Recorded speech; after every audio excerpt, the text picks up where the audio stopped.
Sebanyak 70 calon jemaah umroh mengikuti perhelatan manasik umroh yang digelar PT Sriwijaya Mega Wisata di Komplek Asrama Haji Palembang. Nantinya 70 CJU yang melakukan umroh akan berangkat pada tanggal 7 Maret dan 14 Maret mendatang. Para CJU yang akan berangkat ini akan mendapatkan paket bintang 3 dan paket bintang 4 dari pihak Mega Wisata dengan menggunakan maskapai Lion Air yang langsung terbang dari Palembang menuju Madinah. Kita insya Allah Palembang langsung Madinah menggunakan maskapai Lion Air dan fasilitasnya untuk yang tanggal 7 Maret itu di Hotel Bintang 3 dan tanggal 14 Maret itu di Hotel Bintang 4. Silakan jemaah pilih mau yang mana. Untuk manasik hari ini ada berapa banyak yang mengikuti? Manasik hari ini alhamdulillah semuanya hadir, ya ada sebagian yang tidak hadir karena memang ada di luar kota. Jadi total jemaahnya itu hampir 70 jemaah insya Allah. Kenapa lebih memilih Mega Wisata?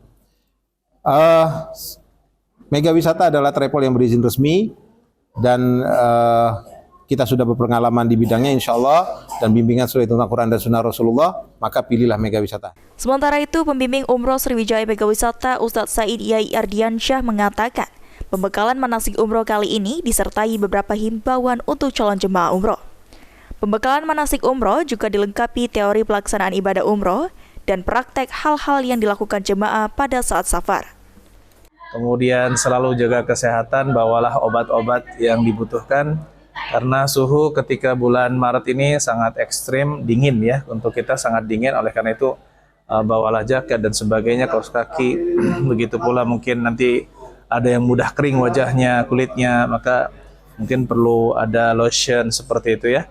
Kemudian untuk selama di sana di Mekah Madinah, maka selalulah bertanya kepada Ustadz dan Mutawif agar bisa mendapatkan bimbingan ibadah secara full, insyaallah. Barakallahu fikum. Salah satu calon jemaah umroh Sriwijaya Mega Wisata, Marta Edison, mengatakan jika travel ibadah umroh Sriwijaya Mega Wisata sudah berpengalaman sehingga dirinya percaya dan yakin menggunakan jasanya.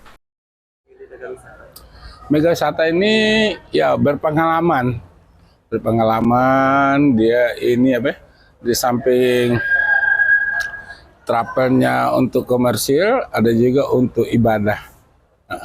Jadi kita percaya Mega Wisata dan juga orang di dalam pegawai Mega Wisata udah kena baik. Sendiri keberangkatan di kamu berapa, Pak? Tanggal 14. Saya punya niat umrohnya bulan puasa. Hafidz Zainul, PAL TV.